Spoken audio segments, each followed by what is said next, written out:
Hundreds of women lose anywhere from 10 to 65 pounds of fat and make visual changes to their bodies working with me. But these are the 8 types of people that will never lose weight. You might have met some of these people. And well, some of these people might be you. Person number 1, the all or nothing champion. This person lives for extremes. You're either 100% on track, hitting your goals like a machine, or you're completely off the rails, binging Netflix with a pint of ice cream in one hand and a bag of chips in the other. And this is exactly how it plays out. You slipped up. Maybe it's a couple cookies at lunch or you missed a workout. Instead of shrugging it off and pivoting, well, you completely fucking spiral. Well, I already messed up today, so I might as well see how much more damage I can cause. That one cookie just turned into a whole pizza for dinner, wine before bed, and the classic, I'll start fresh tomorrow. Here's the God honest truth. Your all or nothing mentality produces all or nothing results. You are stuck in the cycle of extremes, which means no consistency, no progress, and a fuck ton of frustration. What I need you to understand, especially if your goal is to lose the weight and actually keep it off, is that success isn't built in the perfect days. It's built in the messy middle. The little imperfect choices that you make every single day are actually what move your needle forward. So when you slip up, and believe me, you will, stop fucking spiraling. Get back on track with the next meal, the next workout, the next step. Remember, perfection is the pot of gold at the end of the rainbow. It doesn't exist. Consistency over perfection any day of the week. Plan that not everything goes to plan. And when you need to pivot, I want you to ask yourself, what's one thing that I can do to get back on track right now? It could be as simple as drinking a glass of water, adding more protein to your next meal, going for a walk. Progress is not black or white. It happens in the gray areas, not the extremes. Which leads me to person number 2, the I'll start Monday procrastinator. Oh, the magical power of Monday. This person believes that every Monday is a fresh start. And every Monday usually sounds something like, this is the week I'm really gonna do the damn thing. Chicken, kale, 1,200 calories because #health. No sugar, no carbs, no fun because they're the devil. You white knuckle your way through Monday and Tuesday, and by Wednesday, well, you're fucking starving. Somehow you grin and bear it, push yourself through to the weekend. You want to enjoy life, as you freaking should. You put yourself in and around food.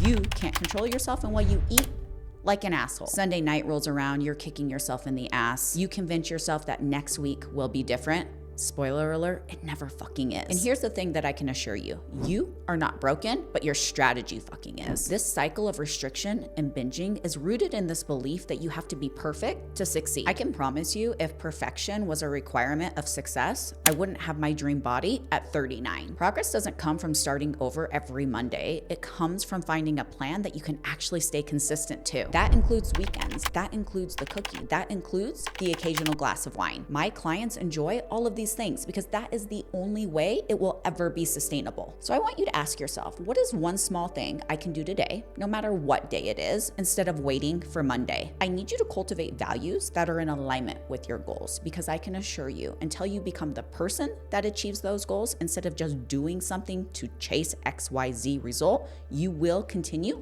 to stay stuck. Values don't need Monday for a fresh start. Which leads me to person number 3, the I only eat healthy warrior. This person is a self-proclaimed clean eater. Everything has to be organic, gluten-free, dairy-free, sugar-free, and let's be honest, probably joy-free too. And y'all know this person at any social event. They're the one that turned down the dessert table with a smug smile on their face just to go home and demolish a jar of almond butter in the closet. And let me make one thing very clear. Fat loss is not driven by if something is healthy or not. Fat loss is driven by being in a calorie deficit, eating enough protein. You can eat clean or eat healthy all day long and still overeat those foods and gain weight. But on the flip side of that, you could eat a donut every single day of your life. And if you're in a calorie deficit, eating enough protein, well, you'll lose weight. Stop labeling and assigning emotion to food. Food is not good. Food is not bad. I need you to focus on the bigger picture. Yes, there absolutely are foods that are more nutrient dense, and 85+% of your day should come from single ingredient whole food sources. But when that's the case, you have the flexibility and freedom for the fun foods, or the soul foods, as we like to call them on my team. When you understand how much you're eating and how that aligns with your goals, that gives you the flexibility and freedom to eat all of your favorite foods and still see success. So I'm gonna challenge you, instead of just cutting out food groups because they're bad.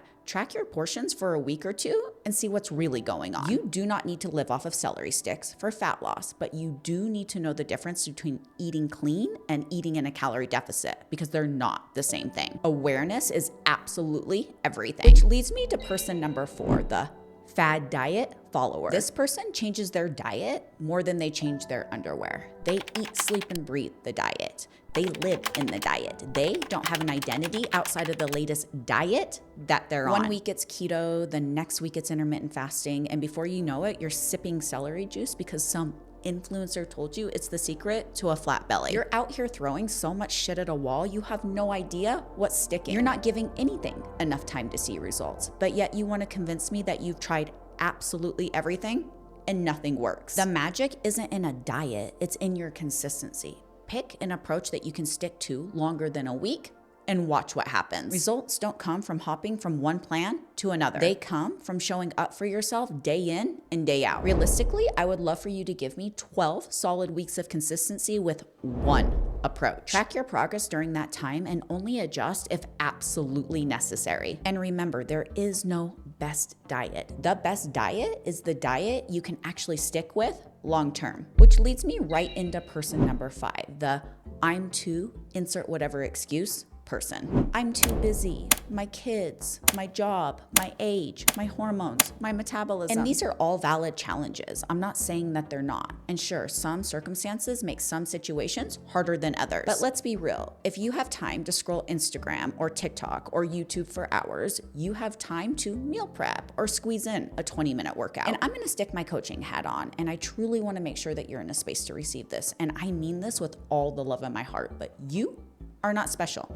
Your situation's not unique, your problems are not different, and for the love of God, you are not the only one that this wouldn't work for. And when I say this, I mean getting out of your own head and ego and taking an approach of actually giving your body what it needs to thrive. Your excuses will always feel true, but they're not roadblocks unless you allow them to be. Instead of using them as a reason to stop, use them to fuel the fucking fire. Your kids, let them see what strength and health look like. Your hormones, learn how to optimize them for your success. And your age will prove to yourself and everyone else that it's never too late to transform your life. I need you to reframe your mindset. Instead of, I don't have time, how can I make time? Look for small windows during your day, a 15-minute walk during lunch, meal prepping while your kids do homework. Every little bit counts, which leads me to person number 6, the Special Snowflake. This person believes that their situation is completely unique. Calorie deficits don't work for me. My metabolism is just different. Let me say this louder for the person in the back. Your body is not special, and I mean this with love, but you do not defy the law of physics. I cannot stress this enough. If you're not seeing results, it's not because you're broken, but your strategy is. Stop blaming your body, get down to the root cause, and focus on a plan that actually fits your lifestyle. Get objective. Track your food intake and activity level. I mean absolutely everything for a week. Then compare it to your results. This isn't about blame. It's about finding the disconnect and adjusting accordingly. I see so many people who want an A+ body, but they're giving me C- effort at best because they're not getting honest with themselves. This is where hiring a coach to keep you accountable and to call you out on your bullshit comes into play. But please, for the love of God, make sure that you're working with somebody who truly understands the female body, metabolism, hormones. Which leads me right into person number 7, the I want to lose weight, but person. I want to lose weight, but I refuse to eat that much protein. I want to lose weight, but I won't strength train. I want to lose weight, but I refuse to move my body more. You want to lose weight, but you don't want to do the fucking work. It's that plain and simple. You're clinging to old habits and expecting new outcomes. If you want to change your body, you have to change your mindset. The definition of insanity is doing the same thing over and over and over again, expecting a different outcome. This is going to mean healing your toxic relationship with food, ditching the mentality that you have to drive your body into the ground to see success, letting go of your all or nothing approach, and embracing what actually works, like strength training, eating enough protein, balanced nutrition, and this little thing called patience. So I want you to ask yourself, what is one thing I've been resisting that I know for a fact would help me? Maybe it's strength training. Maybe it's eating enough protein. Maybe it's moving your body more. Pick one thing and commit to it for the next 30 days. Change will not happen without action and effort, which leads me right into person number 8, the person who gains it all back. And luckily for you, I talk about how to keep the weight off in this video.